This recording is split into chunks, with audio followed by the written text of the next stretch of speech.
6층짜리 상가에서 1층을 쓰고 있는 사람입니다. 얼마 전 1층 상가 내에서 역류사고가 발생했어요. 시설업체를 불러 알아본 결과 공용배관의 휴지, 머리카락 등 이물질이 막혀 1층 저층부로 역류한 사고라고 합니다. 이에 임차인들에게 수리비 등 공동 책임을 지자고 했는데 다들 못 들은 척합니다. 저는 이 일로 상가 내 물품 손해까지 봤는데요. 이런 경우 전체 세입자와 함께 공동으로 책임을 져야 하는 게 아닌지 궁금합니다. 또 한 가지, 제가 살고 있는 집 옥상에 옥탑이 있는데요. 옥상에 빨래를 좀 널려고 하면 옥탑방 주인이 옥상은 자기네만 쓰는 곳이라며 못 올라오게 합니다. 정말 옥탑방에 있는 옥상은 옥탑방 거주장만 사용할 수 있는 건가요? 라고 사연을 보내주셨습니다. 자, 일단은 공동배관 역류사고가 좀 쟁점인 것 같은데 상가 세입자 모두가 함께 책임져야 하는 게 아닌가 싶거든요. 서 변호사님. 네, 일단 임대 목적물에 문제가 생겨서 타인에게 손해가 발생한 경우 문제가 된 부분이 임대인의 지배 영역 내에 있었다면 임대인이 책임을 지게 되고 임차인의 지배 영역 내에 있었다면 임차인이 손해배상 책임을 지는 것이 이제 원칙입니다. 그리고 보통 임대 목적물의 전용 부분은 이제 임차인들이 그리고 공용 부분은 임대인의 지배 영역으로 이제 관리를 한다고 보고 있거든요. 본 사안의 경우에서는 유지, 이제 이렇게 기름기라든지 머리카락 등의 이물질이 공용 배관을 막아서 하수에 역류가 발생을 했고 해당 이물질을 버린 세대가 어느 세대인지 어느 상가의 임차인인지를 정확하게 특정할 수가 없는 상황인 것 같습니다.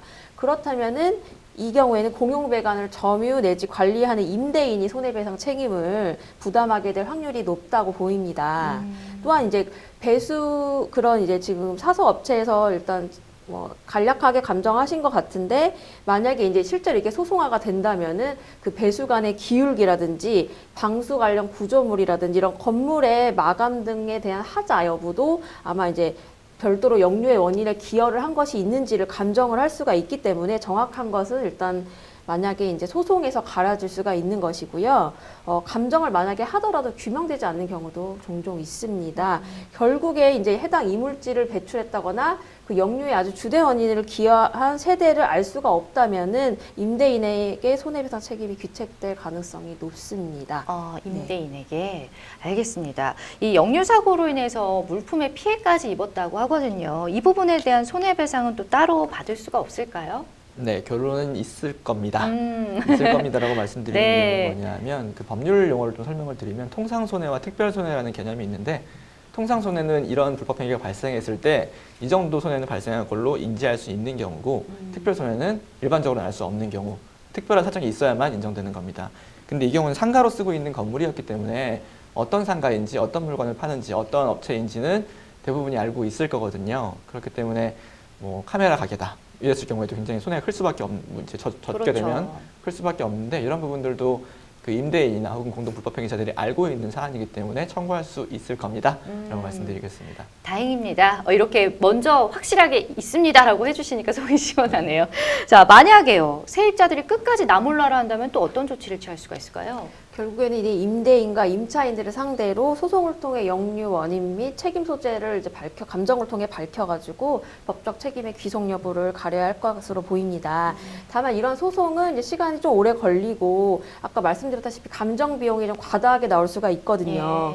어떤 경우에 배보다 배꼽이 더 큰 경우도 많을 수 있기 때문에 금액이 크지 않을 경우에는 소송 외적으로 이제 임대인이 좀 많이 부담하고 공동으로 이제 임차인들도 쓰는 공용 부분이기 때문에 어느 정도 좀 나눠서 서로 이제 부담을 하자라는 이제 조정이 된다면은 제일 그것이 현명할 것으로 보이고요. 그리고 만약에 이제 시설 소유자 배상 책임 보험 등에 이제 임차인이나 임대인이 가입되어 있는 경우도 있거든요. 그런 경우에는 보험 처리를 하는 방법이 있을 거고 보험사에서는 또 이제 알아서 보험금 지급한 다음에 원인을 찾아서 구상 책임을 물을 수가 있거든요. 그렇기 때문에 이런 방법들을 좀 활용해 보시기 바랍니다. 네. 제일 좋은 건 빨리빨리 그냥 좋게 해결하는 건데요. 맞습니다. 맞습니다. 자, 이제 옥탑방 얘기를 좀 해보겠습니다. 저도 이 부분은 조금 어이가 없었거든요. 네, 옥탑방에 있는 사람만 사용 가능한 건 아니죠? 짧게 한번 들어볼까요? 네, 계약에 따라 약간 다르겠지만 예. 실제로 옥탑방이 원래 있는 상태에서 입주하신 거라면 옥탑방만 쓸 수 있다. 일단 이렇게 알고 계시면 될 것 같습니다. 자, 생방송 법률 상담 계속해서 많은 상담 전화가 걸려오고 있는데요. 저희는 계속해서 잠시 후에 상담 전화 연결 받아보도록 하겠습니다.